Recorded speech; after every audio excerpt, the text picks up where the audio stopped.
So here's some people asked that how wide is this exhaust tip area. So from not okay, let's make it from edge to edge, not from outer edges. Okay, so it's about 9 inches. 8.5. Okay, it's about 8.5. And rear bumper sensors are right here. They're cutout holes. Okay, on both sides. On the front bumper, it's a cutout hole for the rear, for the front sensor. For the front camera, it's right here. And I believe this can be removed. We'll just double check it in a second.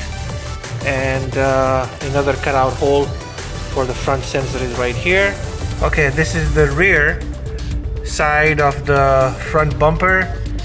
So I believe this can be taken out for the front camera, and it's good. All right, as far as the quality goes, it's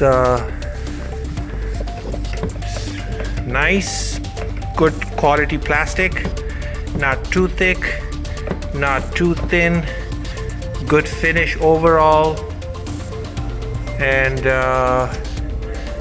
seems like it's gonna be a direct bolt-on bumper.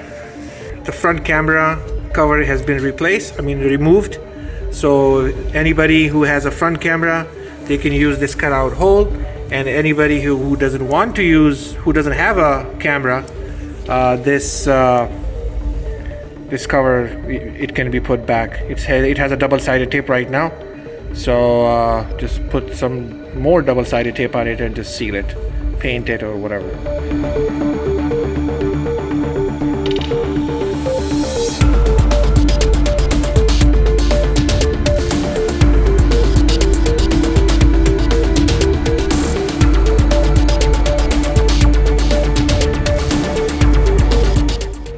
As a disclaimer, it might need some work to fit it nicely.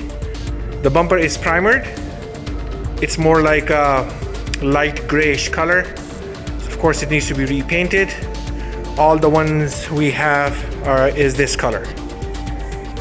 Okay, this is the front bumper, and the rear bumper is right here.